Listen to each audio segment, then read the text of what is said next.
Assalamualaikum warahmatullahi wabarakatuh.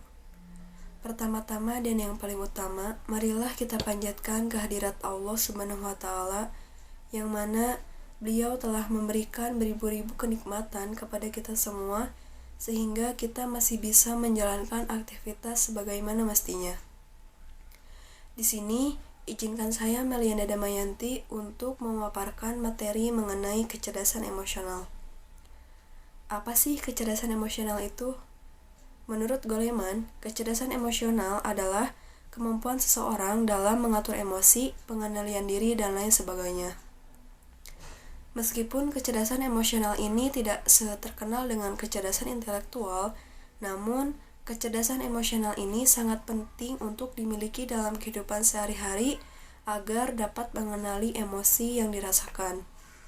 Ketika seseorang memiliki kecerdasan emosional yang baik, maka secara otomatis orang tersebut akan lebih mudah dalam mengatasi permasalahan sosial yang terjadi di lingkungan sekitar. Adapun ciri orang yang memiliki kecerdasan emosional, diantaranya kontrol diri. Kontrol diri menjadi hal penting yang harus dimiliki, khususnya ketika sedang berinteraksi dengan orang lain atau sedang berada di lingkungan budaya yang baru. Ketika seseorang tidak memiliki kontrol diri, maka hal ini akan mengakibatkan seseorang itu sulit untuk mengendalikan emosinya. Biasanya orang tersebut akan mudah marah, mudah terpengaruh, dan lain sebagainya.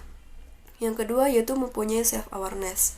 Self-awareness adalah kemampuan seseorang dalam mengenali atau mengerti atas emosi yang dirasakan. Hal ini penting untuk dimiliki seseorang agar mudah untuk mengenali emosinya. Biasanya mereka akan lebih mudah dalam berbaur dengan lingkungan sekitarnya dengan cara yang baik. Selain itu, mereka pun akan lebih percaya diri dalam mengelola potensi yang mereka miliki walaupun dalam tekanan dan keadaan yang tidak pasti. Yang ketiga yaitu berempati.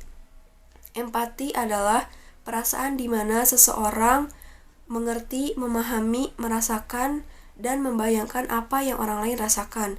Perasaan ini sangat penting untuk membangun kepercayaan diri agar menjalin hubungan yang erat dengan orang lain.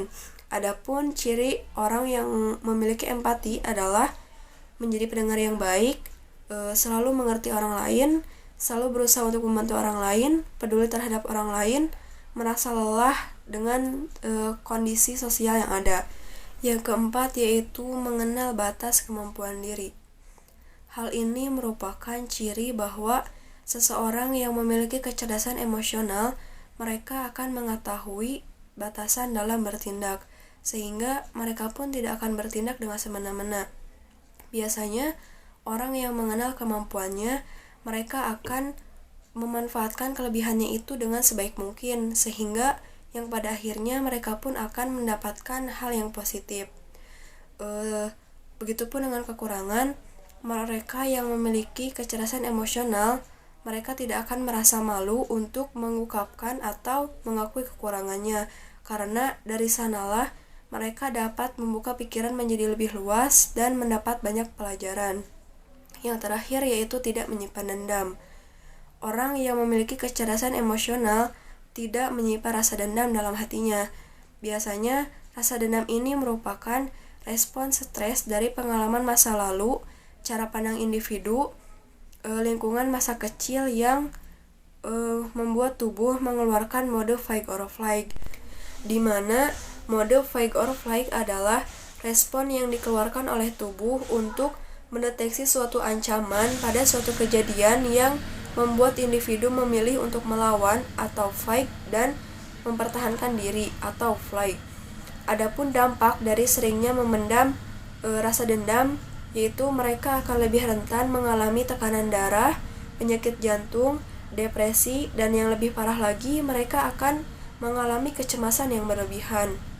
Karena orang yang memiliki kecerdasan emosional, mereka tidak akan memendam rasa amarahnya itu dengan berlarut-larut, karena mereka akan fokus terhadap bagaimana cara mereka untuk menyelesaikan masalah tersebut agar cepat diselesaikan. Nah, meskipun kita sudah mengetahui bagaimana cara kita untuk mengelola emosional kita, tetapi kita juga harus lebih pintar lagi dalam kecerdasan intelektual. Mungkin hanya itu yang dapat saya sampaikan. Terima kasih atas perhatiannya. Wassalamualaikum warahmatullahi wabarakatuh.